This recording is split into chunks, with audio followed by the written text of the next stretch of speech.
ಇವತ್ತೇನು ಪೆಹಲ್ಗಾಮಲ್ಲಿ ಈ ಒಂದು ದುರ್ಘಟನೆ ನಡೆದಿರುವಂಥದ್ದು, ಉಗ್ರಗಾಮಿಗಳು ಮಾಡಿರುವಂಥ ಈ ಒಂದು ದಾಳಿ ಇಡೀ ಭಾರತವನ್ನೇ ಅವರು ಹೆದರಿಸಬೇಕು, ಭಾರತದ ಅಖಂಡತೆಗೆ ಇವತ್ತು ತೊಂದರೆ ಮಾಡಬೇಕು ಅಂತೇಳಿ ಇವತ್ತೇನು ಪ್ರಯತ್ನ ಮಾಡ್ತಾ ಇದ್ದಾರೆ. ಪೆಹಲ್ಗಾಮಲ್ಲಿ ಆಗಿರುವಂಥ ಒಂದು ಘಟನೆ ಇವತ್ತು ನಮ್ಮ ಬೆಂಗಳೂರು ಮಹಾನಗರದಲ್ಲಿ ಭರತ್ ಭೂಷಣ್ ಅವರು, ಶಿವಮೊಗ್ಗ ಮಂಜುನಾಥ್ ಅವರಾಗಿರ್ಬೋದು, ಇಡೀ ದೇಶದಾದ್ಯಂತ ಸುಮಾರು 30 ಮಂದಿಗೂ ಹೆಚ್ಚು ಕಡಿಮೆ ಏನು ಮರಣ ಹೊಂದಿದ್ದಾರೆ, ಅವರೆಲ್ಲರ ಆತ್ಮಕ್ಕೆ ಶಾಂತಿಯನ್ನು ಸಿಗಬೇಕು ಅಂತೇಳಿ ಭಗವಂತನಲ್ಲಿ ಪ್ರಾರ್ಥನೆಯನ್ನು ಮಾಡ್ತಾ ಈ ಒಂದು ದುಷ್ಕೃತ್ಯವನ್ನು ಇಡೀ ಭಾರತದ ಎಲ್ಲ ಜನರು ಕೂಡ ತೀವ್ರವಾಗಿ ಖಂಡಿಸ್ತಾ ಇದ್ದಾರೆ.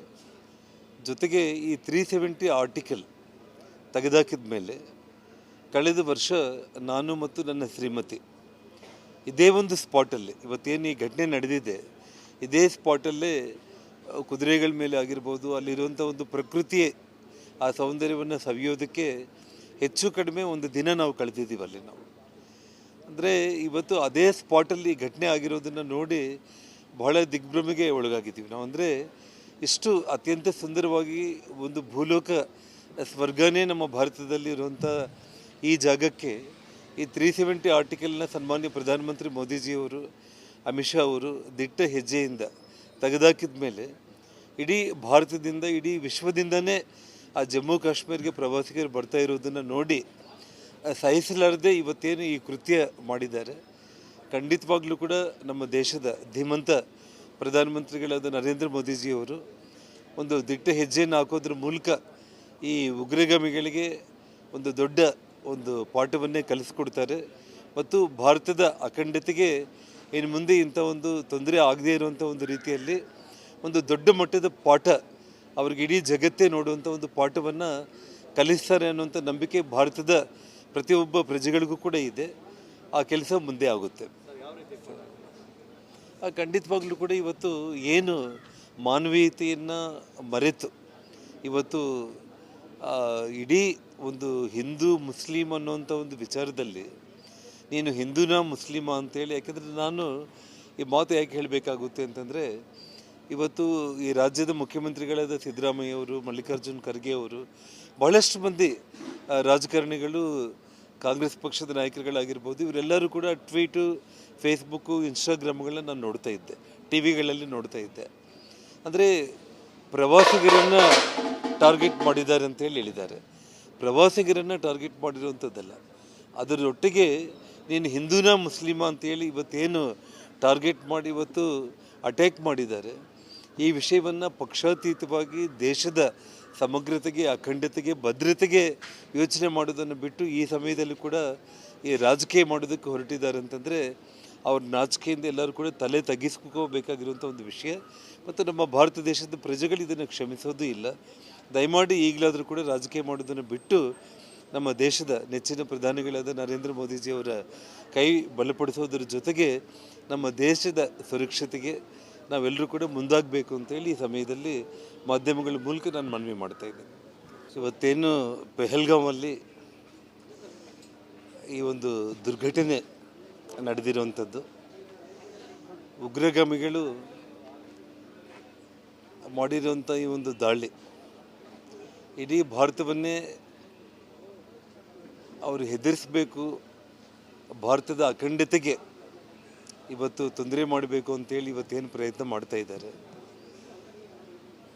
ಪೆಹಲ್ಗಾಮಲ್ಲಿ ಆಗಿರುವಂಥ ಒಂದು ಘಟನೆ ಇವತ್ತು ನಮ್ಮ ಬೆಂಗಳೂರು ಮಹಾನಗರದಲ್ಲಿ ಭರತ್ ಭೂಷಣ್ ಅವರು, ಶಿವಮೊಗ್ಗ ಮಂಜುನಾಥ್ ಅವರಾಗಿರ್ಬೋದು, ಇಡೀ ದೇಶದಾದ್ಯಂತ ಸುಮಾರು 30 ಮಂದಿಗೂ ಹೆಚ್ಚು ಕಡಿಮೆ ಏನು ಮರಣ ಹೊಂದಿದ್ದಾರೆ, ಅವರೆಲ್ಲರ ಆತ್ಮಕ್ಕೆ ಶಾಂತಿಯನ್ನು ಸಿಗಬೇಕು ಅಂತೇಳಿ ಭಗವಂತನಲ್ಲಿ ಪ್ರಾರ್ಥನೆಯನ್ನು ಮಾಡ್ತಾ ಈ ಒಂದು ದುಷ್ಕೃತ್ಯವನ್ನು ಇಡೀ ಭಾರತದ ಎಲ್ಲ ಜನರು ಕೂಡ ತೀವ್ರವಾಗಿ ಖಂಡಿಸ್ತಾ ಇದ್ದಾರೆ.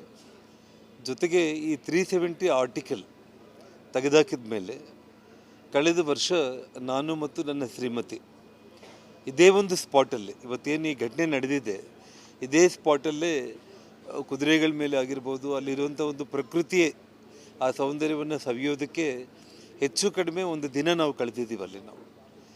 ಅಂದರೆ ಇವತ್ತು ಅದೇ ಸ್ಪಾಟಲ್ಲಿ ಘಟನೆ ಆಗಿರೋದನ್ನು ನೋಡಿ ಬಹಳ ದಿಗ್ಭ್ರಮೆಗೆ ಒಳಗಾಗಿದ್ದೀವಿ ನಾವು. ಅಂದರೆ ಇಷ್ಟು ಅತ್ಯಂತ ಸುಂದರವಾಗಿ ಒಂದು ಭೂಲೋಕ ಸ್ವರ್ಗನೇ ನಮ್ಮ ಭಾರತದಲ್ಲಿ ಇರುವಂಥ ಈ ಜಾಗಕ್ಕೆ ಈ 370 ಆರ್ಟಿಕಲ್ನ ಸನ್ಮಾನ್ಯ ಪ್ರಧಾನಮಂತ್ರಿ ಮೋದಿಜಿಯವರು, ಅಮಿತ್ ಶಾ ಅವರು ದಿಟ್ಟ ಹೆಜ್ಜೆಯಿಂದ ತೆಗೆದಾಕಿದ ಮೇಲೆ ಇಡೀ ಭಾರತದಿಂದ, ಇಡೀ ವಿಶ್ವದಿಂದನೇ ಆ ಜಮ್ಮು ಕಾಶ್ಮೀರಿಗೆ ಪ್ರವಾಸಿಗರು ಬರ್ತಾ ಇರೋದನ್ನು ನೋಡಿ ಸಹಿಸಲಾರದೆ ಇವತ್ತೇನು ಈ ಕೃತ್ಯ ಮಾಡಿದ್ದಾರೆ. ಖಂಡಿತವಾಗ್ಲೂ ಕೂಡ ನಮ್ಮ ದೇಶದ ಧೀಮಂತ ಪ್ರಧಾನಮಂತ್ರಿಗಳಾದ ನರೇಂದ್ರ ಮೋದಿಜಿಯವರು ಒಂದು ದಿಟ್ಟ ಹೆಜ್ಜೆಯನ್ನು ಹಾಕೋದ್ರ ಮೂಲಕ ಈ ಉಗ್ರಗಾಮಿಗಳಿಗೆ ಒಂದು ದೊಡ್ಡ ಒಂದು ಪಾಠವನ್ನೇ ಕಲಿಸ್ಕೊಡ್ತಾರೆ ಮತ್ತು ಭಾರತದ ಅಖಂಡತೆಗೆ ಇನ್ನು ಮುಂದೆ ಇಂಥ ಒಂದು ತೊಂದರೆ ಆಗದೇ ಇರುವಂಥ ಒಂದು ರೀತಿಯಲ್ಲಿ ಒಂದು ದೊಡ್ಡ ಮಟ್ಟದ ಪಾಠ ಅವ್ರಿಗೆ ಇಡೀ ಜಗತ್ತೇ ನೋಡುವಂಥ ಒಂದು ಪಾಠವನ್ನು ಕಲಿಸ್ತಾರೆ ಅನ್ನುವಂಥ ನಂಬಿಕೆ ಭಾರತದ ಪ್ರತಿಯೊಬ್ಬ ಪ್ರಜೆಗಳಿಗೂ ಕೂಡ ಇದೆ. ಆ ಕೆಲಸ ಮುಂದೆ ಆಗುತ್ತೆ. ಖಂಡಿತವಾಗ್ಲೂ ಕೂಡ ಇವತ್ತು ಏನು ಮಾನವೀಯತೆಯನ್ನು ಮರೆತು ಇವತ್ತು ಇಡೀ ಒಂದು ಹಿಂದೂ ಮುಸ್ಲಿಂ ಅನ್ನೋಂಥ ಒಂದು ವಿಚಾರದಲ್ಲಿ ನೀನು ಹಿಂದೂನಾ ಮುಸ್ಲಿಮಾ ಅಂತೇಳಿ, ಯಾಕೆಂದರೆ ನಾನು ಈ ಮಾತು ಯಾಕೆ ಹೇಳಬೇಕಾಗುತ್ತೆ ಅಂತಂದರೆ ಇವತ್ತು ಈ ರಾಜ್ಯದ ಮುಖ್ಯಮಂತ್ರಿಗಳಾದ ಸಿದ್ದರಾಮಯ್ಯ ಅವರು, ಮಲ್ಲಿಕಾರ್ಜುನ್ ಖರ್ಗೆ ಅವರು, ಬಹಳಷ್ಟು ಮಂದಿ ರಾಜಕಾರಣಿಗಳು, ಕಾಂಗ್ರೆಸ್ ಪಕ್ಷದ ನಾಯಕರುಗಳಾಗಿರ್ಬೋದು, ಇವರೆಲ್ಲರೂ ಕೂಡ ಟ್ವೀಟು, ಫೇಸ್ಬುಕ್ಕು, ಇನ್ಸ್ಟಾಗ್ರಾಮ್ಗಳನ್ನ ನಾನು ನೋಡ್ತಾ ಇದ್ದೆ, ಟಿ ವಿಗಳಲ್ಲಿ ನೋಡ್ತಾ ಇದ್ದೆ. ಅಂದರೆ ಪ್ರವಾಸಿಗರನ್ನು ಟಾರ್ಗೆಟ್ ಮಾಡಿದ್ದಾರೆ ಅಂತೇಳಿ ಹೇಳಿದ್ದಾರೆ. ಪ್ರವಾಸಿಗರನ್ನು ಟಾರ್ಗೆಟ್ ಮಾಡಿರುವಂಥದ್ದಲ್ಲ, ಅದರೊಟ್ಟಿಗೆ ನೀನು ಹಿಂದೂನಾ ಮುಸ್ಲಿಮಾ ಅಂತೇಳಿ ಇವತ್ತೇನು ಟಾರ್ಗೆಟ್ ಮಾಡಿ ಇವತ್ತು ಅಟ್ಯಾಕ್ ಮಾಡಿದ್ದಾರೆ. ಈ ವಿಷಯವನ್ನು ಪಕ್ಷಾತೀತವಾಗಿ ದೇಶದ ಸಮಗ್ರತೆಗೆ, ಅಖಂಡತೆಗೆ, ಭದ್ರತೆಗೆ ಯೋಚನೆ ಮಾಡೋದನ್ನು ಬಿಟ್ಟು ಈ ಸಮಯದಲ್ಲಿ ಕೂಡ ಈ ರಾಜಕೀಯ ಮಾಡೋದಕ್ಕೆ ಹೊರಟಿದ್ದಾರೆ ಅಂತಂದರೆ ಅವ್ರ ನಾಚಿಕೆಯಿಂದ ಎಲ್ಲರೂ ಕೂಡ ತಲೆ ತಗ್ಗಿಸ್ಕೋಬೇಕಾಗಿರುವಂಥ ಒಂದು ವಿಷಯ. ಮತ್ತು ನಮ್ಮ ಭಾರತ ದೇಶದ ಪ್ರಜೆಗಳು ಇದನ್ನು ಕ್ಷಮಿಸೋದು ಇಲ್ಲ. ದಯಮಾಡಿ ಈಗಲಾದರೂ ಕೂಡ ರಾಜಕೀಯ ಮಾಡೋದನ್ನು ಬಿಟ್ಟು ನಮ್ಮ ದೇಶದ ನೆಚ್ಚಿನ ಪ್ರಧಾನಿಗಳಾದ ನರೇಂದ್ರ ಮೋದಿಜಿಯವರ ಕೈ ಬಲಪಡಿಸೋದ್ರ ಜೊತೆಗೆ ನಮ್ಮ ದೇಶದ ಸುರಕ್ಷತೆಗೆ ನಾವೆಲ್ಲರೂ ಕೂಡ ಮುಂದಾಗಬೇಕು ಅಂತೇಳಿ ಈ ಸಮಯದಲ್ಲಿ ಮಾಧ್ಯಮಗಳ ಮೂಲಕ ನಾನು ಮನವಿ ಮಾಡ್ತಾ ಇದ್ದೇನೆ. ಇವತ್ತೇನು ಪೆಹಲ್ಗಾಮಲ್ಲಿ ಈ ಒಂದು ದುರ್ಘಟನೆ ನಡೆದಿರುವಂಥದ್ದು, ಉಗ್ರಗಾಮಿಗಳು ಮಾಡಿರುವಂಥ ಈ ಒಂದು ದಾಳಿ ಇಡೀ ಭಾರತವನ್ನೇ ಅವರು ಹೆದರಿಸಬೇಕು, ಭಾರತದ ಅಖಂಡತೆಗೆ ಇವತ್ತು ತೊಂದರೆ ಮಾಡಬೇಕು ಅಂತೇಳಿ ಇವತ್ತೇನು ಪ್ರಯತ್ನ ಮಾಡ್ತಾ ಇದ್ದಾರೆ. ಪೆಹಲ್ಗಾಮಲ್ಲಿ ಆಗಿರುವಂಥ ಒಂದು ಘಟನೆ ಇವತ್ತು ನಮ್ಮ ಬೆಂಗಳೂರು ಮಹಾನಗರದಲ್ಲಿ ಭರತ್ ಭೂಷಣ್ ಅವರು, ಶಿವಮೊಗ್ಗ ಮಂಜುನಾಥ್ ಅವರಾಗಿರ್ಬೋದು, ಇಡೀ ದೇಶದಾದ್ಯಂತ ಸುಮಾರು 30 ಮಂದಿಗೂ ಹೆಚ್ಚು ಕಡಿಮೆ ಏನು ಮರಣ ಹೊಂದಿದ್ದಾರೆ, ಅವರೆಲ್ಲರ ಆತ್ಮಕ್ಕೆ ಶಾಂತಿಯನ್ನು ಸಿಗಬೇಕು ಅಂತೇಳಿ ಭಗವಂತನಲ್ಲಿ ಪ್ರಾರ್ಥನೆಯನ್ನು ಮಾಡ್ತಾ ಈ ಒಂದು ದುಷ್ಕೃತ್ಯವನ್ನು ಇಡೀ ಭಾರತದ ಎಲ್ಲ ಜನರು ಕೂಡ ತೀವ್ರವಾಗಿ ಖಂಡಿಸ್ತಾ ಇದ್ದಾರೆ. ಜೊತೆಗೆ ಈ 370 ಆರ್ಟಿಕಲ್ ತೆಗೆದಾಕಿದ ಮೇಲೆ ಕಳೆದ ವರ್ಷ ನಾನು ಮತ್ತು ನನ್ನ ಶ್ರೀಮತಿ ಇದೇ ಒಂದು ಸ್ಪಾಟಲ್ಲಿ, ಇವತ್ತೇನು ಈ ಘಟನೆ ನಡೆದಿದೆ ಇದೇ ಸ್ಪಾಟಲ್ಲೇ ಕುದುರೆಗಳ ಮೇಲೆ ಆಗಿರ್ಬೋದು, ಅಲ್ಲಿರುವಂಥ ಒಂದು ಪ್ರಕೃತಿ ಆ ಸೌಂದರ್ಯವನ್ನು ಸವಿಯೋದಕ್ಕೆ ಹೆಚ್ಚು ಕಡಿಮೆ ಒಂದು ದಿನ ನಾವು ಕಳೆದಿದ್ದೀವಿ ಅಲ್ಲಿ ನಾವು.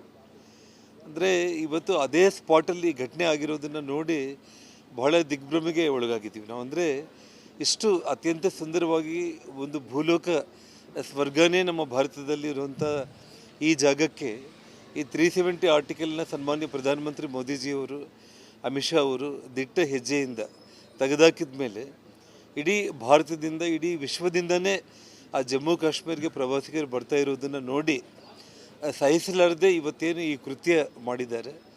ಖಂಡಿತವಾಗ್ಲೂ ಕೂಡ ನಮ್ಮ ದೇಶದ ಧೀಮಂತ ಪ್ರಧಾನಮಂತ್ರಿಗಳಾದ ನರೇಂದ್ರ ಮೋದಿಜಿಯವರು ಒಂದು ದಿಟ್ಟ ಹೆಜ್ಜೆಯನ್ನು ಹಾಕೋದ್ರ ಮೂಲಕ ಈ ಉಗ್ರಗಾಮಿಗಳಿಗೆ ಒಂದು ದೊಡ್ಡ ಒಂದು ಪಾಠವನ್ನೇ ಕಲಿಸ್ಕೊಡ್ತಾರೆ ಮತ್ತು ಭಾರತದ ಅಖಂಡತೆಗೆ ಇನ್ನು ಮುಂದೆ ಇಂಥ ಒಂದು ತೊಂದರೆ ಆಗದೇ ಇರುವಂಥ ಒಂದು ರೀತಿಯಲ್ಲಿ ಒಂದು ದೊಡ್ಡ ಮಟ್ಟದ ಪಾಠ ಅವ್ರಿಗೆ ಇಡೀ ಜಗತ್ತೇ ನೋಡುವಂಥ ಒಂದು ಪಾಠವನ್ನು ಕಲಿಸ್ತಾರೆ ಅನ್ನುವಂಥ ನಂಬಿಕೆ ಭಾರತದ ಪ್ರತಿಯೊಬ್ಬ ಪ್ರಜೆಗಳಿಗೂ ಕೂಡ ಇದೆ. ಆ ಕೆಲಸ ಮುಂದೆ ಆಗುತ್ತೆ. ಖಂಡಿತವಾಗ್ಲೂ ಕೂಡ ಇವತ್ತು ಏನು ಮಾನವೀಯತೆಯನ್ನು ಮರೆತು ಇವತ್ತು ಇಡೀ ಒಂದು ಹಿಂದೂ ಮುಸ್ಲಿಂ ಅನ್ನೋಂಥ ಒಂದು ವಿಚಾರದಲ್ಲಿ ನೀನು ಹಿಂದೂನಾ ಮುಸ್ಲಿಮಾ ಅಂತೇಳಿ, ಯಾಕೆಂದರೆ ನಾನು ಈ ಮಾತು ಯಾಕೆ ಹೇಳಬೇಕಾಗುತ್ತೆ ಅಂತಂದರೆ, ಇವತ್ತು ಈ ರಾಜ್ಯದ ಮುಖ್ಯಮಂತ್ರಿಗಳಾದ ಸಿದ್ದರಾಮಯ್ಯ ಅವರು, ಮಲ್ಲಿಕಾರ್ಜುನ್ ಖರ್ಗೆ ಅವರು, ಬಹಳಷ್ಟು ಮಂದಿ ರಾಜಕಾರಣಿಗಳು, ಕಾಂಗ್ರೆಸ್ ಪಕ್ಷದ ನಾಯಕರುಗಳಾಗಿರ್ಬೋದು, ಇವರೆಲ್ಲರೂ ಕೂಡ ಟ್ವೀಟು, ಫೇಸ್ಬುಕ್ಕು, ಇನ್ಸ್ಟಾಗ್ರಾಮ್ಗಳನ್ನ ನಾನು ನೋಡ್ತಾ ಇದ್ದೆ, ಟಿ ವಿಗಳಲ್ಲಿ ನೋಡ್ತಾ ಇದ್ದೆ. ಅಂದರೆ ಪ್ರವಾಸಿಗರನ್ನು ಟಾರ್ಗೆಟ್ ಮಾಡಿದ್ದಾರೆ ಅಂತೇಳಿ ಹೇಳಿದ್ದಾರೆ. ಪ್ರವಾಸಿಗರನ್ನು ಟಾರ್ಗೆಟ್ ಮಾಡಿರುವಂಥದ್ದಲ್ಲ, ಅದರೊಟ್ಟಿಗೆ ನೀನು ಹಿಂದೂನಾ ಮುಸ್ಲಿಮಾ ಅಂತೇಳಿ ಇವತ್ತೇನು ಟಾರ್ಗೆಟ್ ಮಾಡಿ ಇವತ್ತು ಅಟ್ಯಾಕ್ ಮಾಡಿದ್ದಾರೆ, ಈ ವಿಷಯವನ್ನು ಪಕ್ಷಾತೀತವಾಗಿ ದೇಶದ ಸಮಗ್ರತೆಗೆ, ಅಖಂಡತೆಗೆ, ಭದ್ರತೆಗೆ ಯೋಚನೆ ಮಾಡೋದನ್ನು ಬಿಟ್ಟು ಈ ಸಮಯದಲ್ಲಿ ಕೂಡ ಈ ರಾಜಕೀಯ ಮಾಡೋದಕ್ಕೆ ಹೊರಟಿದ್ದಾರೆ ಅಂತಂದರೆ ಅವ್ರ ನಾಚಿಕೆಯಿಂದ ಎಲ್ಲರೂ ಕೂಡ ತಲೆ ತಗ್ಗಿಸ್ಕೋಬೇಕಾಗಿರುವಂಥ ಒಂದು ವಿಷಯ. ಮತ್ತು ನಮ್ಮ ಭಾರತ ದೇಶದ ಪ್ರಜೆಗಳು ಇದನ್ನು ಕ್ಷಮಿಸೋದು ಇಲ್ಲ. ದಯಮಾಡಿ ಈಗಲಾದರೂ ಕೂಡ ರಾಜಕೀಯ ಮಾಡೋದನ್ನು ಬಿಟ್ಟು ನಮ್ಮ ದೇಶದ ನೆಚ್ಚಿನ ಪ್ರಧಾನಿಗಳಾದ ನರೇಂದ್ರ ಮೋದಿಜಿಯವರ ಕೈ ಬಲಪಡಿಸೋದ್ರ ಜೊತೆಗೆ ನಮ್ಮ ದೇಶದ ಸುರಕ್ಷತೆಗೆ ನಾವೆಲ್ಲರೂ ಕೂಡ ಮುಂದಾಗಬೇಕು ಅಂತೇಳಿ ಈ ಸಮಯದಲ್ಲಿ ಮಾಧ್ಯಮಗಳ ಮೂಲಕ ನಾನು ಮನವಿ ಮಾಡ್ತಾ ಇದ್ದೀನಿ.